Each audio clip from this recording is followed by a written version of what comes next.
My boyfriend said, "My parents don't approve of you. They think I can do better." I replied, "Then you should." Hello, my name is Vanessa Hale. I'm 33 years old, and for a long time, I believed love was built on one thing more than anything else: respect. Not the loud kind, the quiet kind.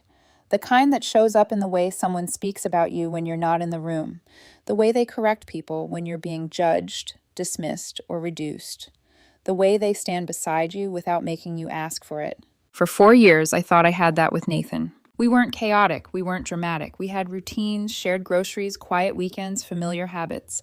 From the outside, we looked stable, like the kind of couple people assumed would last. And maybe that was the problem. When something looks solid from the outside, people stop noticing the cracks underneath. Nathan's parents never truly accepted me. They were subtle about it, always polite enough to deny it if anyone called it out.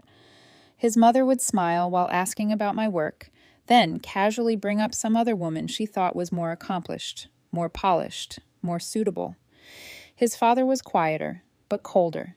He asked practical questions, never personal ones, like he was assessing me instead of getting to know me. Nothing obvious enough to explode over. So I didn't. The first year, I told myself I was imagining it. The second, I told myself it didn't matter. By the third, I realized what bothered me most wasn't them. It was Nathan. He never really defended me. Whenever something sharp slipped into the conversation, he would smooth it over, change the subject, refill glasses, touch my knee under the table like that counted as support. It didn't. But when you love someone, you can accept substitutes for a long time. Later, when we were alone, he always had an explanation. They don't mean it like that.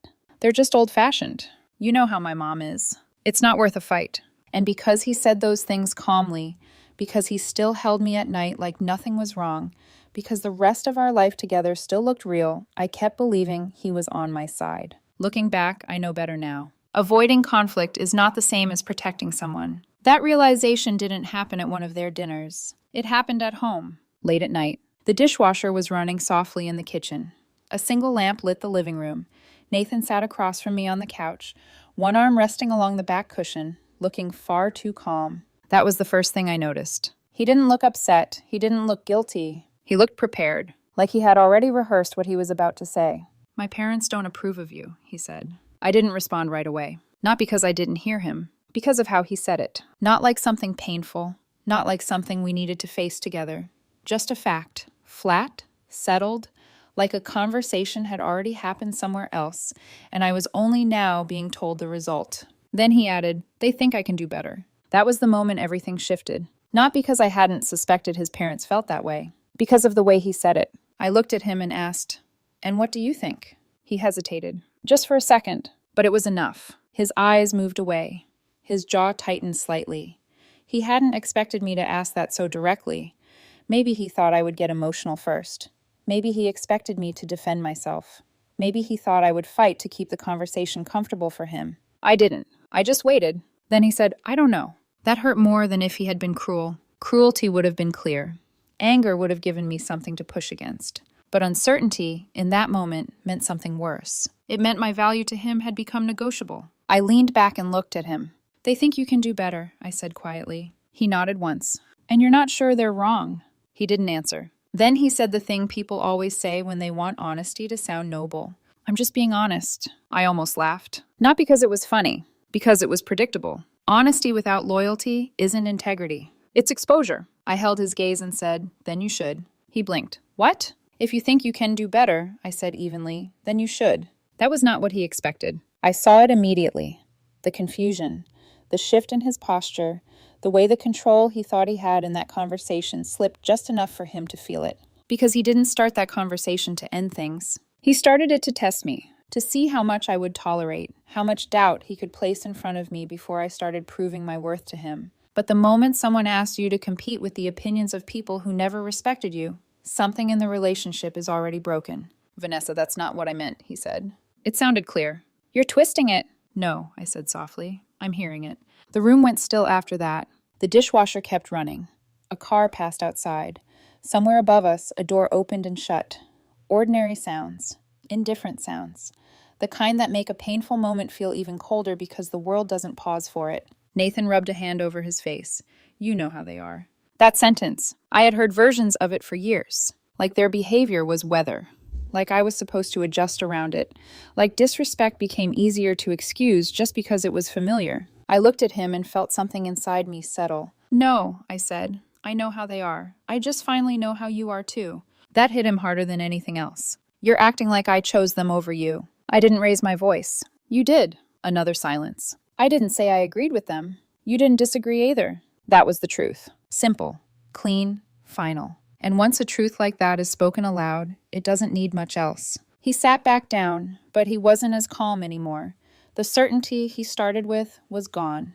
In its place was someone realizing too late that the conversation had shifted and not in his favor. I looked at him and understood something with complete clarity. I wasn't trying to save this anymore. That was the real turning point. Not the insult, not the hesitation, not even his parents. It was the moment I stopped wanting to fix what he had already exposed. Because love doesn't survive where respect has to be negotiated. We didn't scream that night. There was no dramatic fight, no slammed doors, no shattered glass. He said a few more things, half-finished things, weak attempts to soften what he had already made clear. I didn't argue. There is no dignity in begging for certainty from someone who has already admitted their doubt. Later, he went to bed. I stayed in the kitchen with the light above the stove still on, listening to the hum of the refrigerator and the sound of my own breathing. I sat there for a long time, not crying, not frozen, just clear. Because by then, I understood something completely. Nothing had just broken. It had been breaking for a long time. I was simply the first one willing to act like it. Then, a little after midnight, I stood up, opened my phone, and began making decisions he would only understand once morning came. He fell asleep like nothing had happened. That stayed with me. Not what he said, not even how he said it, but how easily he closed his eyes after. Like the weight of that conversation didn't belong to him. I stood in the kitchen a little longer, staring at the reflection of the light on the counter. Everything looked the same. Same mugs, same keys, same jacket on the chair. Nothing broken. And yet, none of it felt like mine anymore. I didn't cry. That surprised me. 4 years isn't something you're supposed to walk away from quietly. It's not something that should feel this controlled, but something inside me had already gone still. There's a point where pain stops being loud and turns into clarity. I turned off the light and walked into the bedroom. He was asleep on his side, facing away from me, peaceful, unaffected. I watched him for a few seconds, not because I wanted him, but because I was trying to recognize him. The man in that bed didn't fully match the one I thought I had built a life with. And that was enough. I didn't wake him. I didn't ask for another explanation. There was nothing left to clarify. When someone makes your place in their life conditional, the only real decision left is whether you stay under those conditions. I wasn't going to. I went back to the living room and picked up my phone. Just after midnight, I paused for a moment, not because I was unsure, but because I understood what this meant. Once I started, there was no halfway version. No, we'll talk tomorrow. No, maybe we can fix it. Just a clean line. I opened the lease email. Read it once. Then contacted the building manager to start the process of removing my name. Short message. Clear. No explanation. Next, the shared credit card. I logged in. Hovered for a second. Then removed my authorization. Done. No announcement. No warning. Just alignment. I moved through the apartment quietly after that. Not rushing. Not hesitating. Packing only what was mine. Clothes first. Then documents. A few personal things. Nothing we had chosen together. Nothing I'd have to explain later. At one point, I stopped in the living room and looked around. 4 years. Reduced to space and objects. It's strange how quickly a place can stop feeling like yours once you understand your position in it. I checked the time. Almost 3 a.m. Still quiet. Still no movement from the bedroom. I booked a short-term rental. Not far. That wasn't an accident. I didn't need distance across cities. I just needed separation from what that space had become. I also sent one message to a mutual acquaintance. Simple. Asking if she knew of any available short-term rentals nearby. Something realistic. Something immediate. That made it easier. Cleaner. More grounded. By the time everything was packed, my suitcase was by the door. I put on my coat, slipped on my shoes, and stood there for a moment. Not dramatic. Not emotional. Just aware. This was the point where most people hesitate. Look back. Second guess. Reconsider. I didn't, because I wasn't leaving something intact. I was leaving something that had already shifted. I turned the handle, opened the door, stepped out, and closed it quietly behind me. No sound, no scene, just a door shutting on something that had already ended. The hallway was empty, soft lighting, thick carpet, no movement. I walked to the elevator and pressed the button. When it opened, I stepped inside without thinking twice. As it descended, I caught my reflection in the mirror. Calm. Composed. Not untouched, but no longer uncertain. And that was the difference. He thought he was deciding whether I was enough. Standing there, leaving without asking him to reconsider, I realized I had already made my decision too. And I didn't need his parents' approval to make it. By the time morning came, I was gone. The first message came before sunrise. Vanessa, where are you? Then another. Why are your things gone? Then a call. I let it ring. I didn't answer. Because everything that needed to be said had already been said. Just not by me. I didn't answer his calls. Not that morning. Not the next. I saw them. I just didn't pick up. The messages came in waves at first. Vanessa, where are you? Can we talk? I didn't mean it like that. Please don't do this. I read them once, then stopped opening them altogether, because nothing in those messages changed what had already been made clear. By the second day, the tone shifted. Less confident, less controlled. I think you're overreacting. We just need to talk this through. You left without saying anything. I almost responded to that one. Not out of emotion, out of instinct. But I didn't. Because explaining something to someone who already understood and chose differently doesn't create clarity. It just creates another version of the same conversation. So I stayed silent, not to punish him, because there was nothing left to discuss. The rental apartment was small, but it was enough. Neutral space. No shared history. No familiar objects carrying expectations. I unpacked slowly. Only what I needed. Clothes, laptop, a few personal things. Everything else stayed in the suitcase longer than it needed to. Not because I was unsettled. Because I wasn't trying to rebuild anything yet. I was letting things reset. That first week passed quietly. No drama. No collapse. Just distance. And in that distance, something unexpected happened. My thoughts got quieter. Not empty. Just clearer. No rehearsing conversations. No replaying moments. No trying to reinterpret what he meant. Because I already knew. On the fourth day, I ran into a mutual acquaintance. She looked surprised to see me. Vanessa? I thought you were still living with Nathan.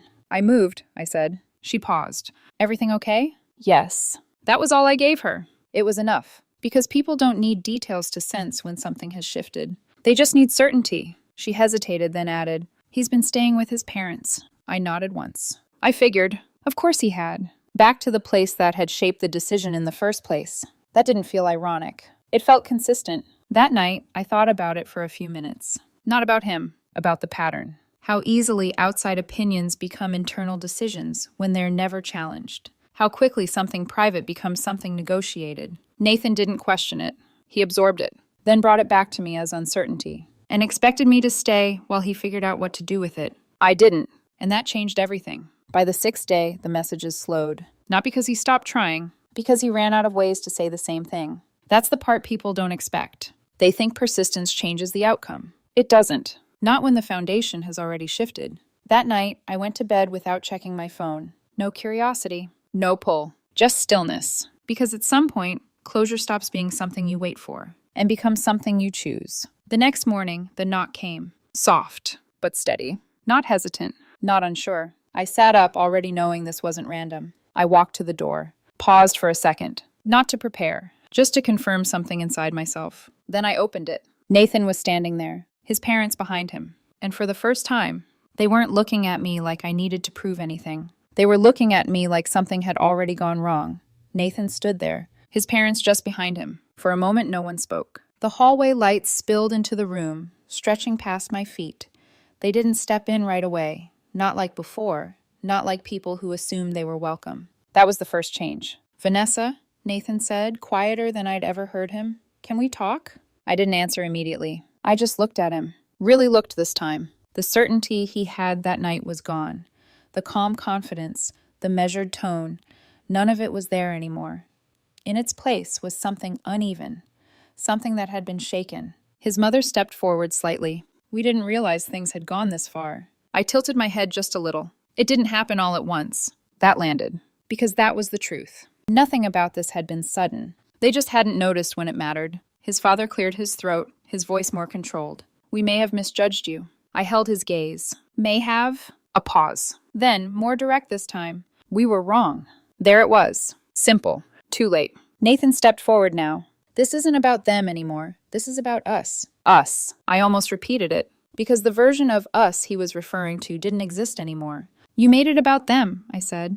I made a mistake. You made a choice. He exhaled sharply. I didn't think it would go this far. I looked at him for a long second. That's because you thought I would stay. Silence. He didn't deny it.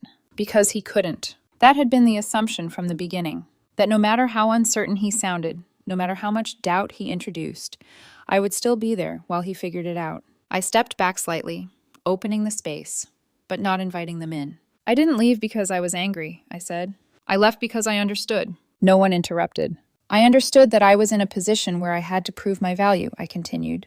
Not to you, but to people who had already decided I didn't have it. My voice stayed calm. And you let that happen. Nathan shook his head. I didn't mean to.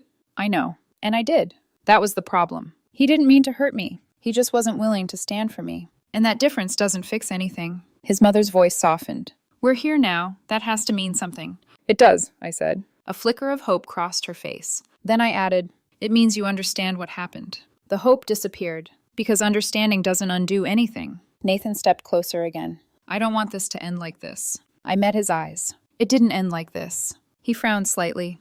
Then how did it end? I held his gaze. You ended it the moment you decided I might not be enough. That landed. Fully this time. No hesitation. No confusion. Just truth. The hallway felt quieter after that. Even the small background noises seemed to fade. His father shifted his weight. His mother looked at him, then back at me. Nathan didn't move. Not at first. Like he was still waiting for something to change. It didn't. Finally, his father spoke. We should go. Nathan stayed where he was for a second longer. Vanessa! Just my name. Nothing else. Like maybe if he said it differently, something would open. I didn't answer, because there was nothing left to say. After a moment, he nodded once. Barely. Then turned. They walked away together. No argument. No last attempt. Just quiet. I watched them until they reached the end of the hallway. Then I stepped back inside and closed the door. Soft. Final. 2 months later, my life felt lighter. Not perfect. Not transformed overnight.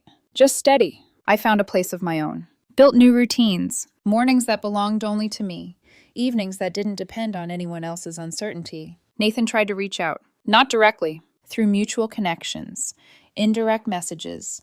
Careful attempts to reopen something that was already closed. I didn't respond. Not out of anger. Because there was nothing left to return to. Understanding doesn't reverse itself. It settles. And once it does, it stays. Sometimes I think about that night. The way he said it. The way I answered. How simple it sounded. How final it actually was. If you think you can do better, then you should. It wasn't a challenge. It was acceptance. Acceptance of what he revealed. Acceptance of what I deserved. Because when someone decides you might not be enough, you don't stay to prove them wrong. You let them find out. On their own. And by the time they do, you're no longer there.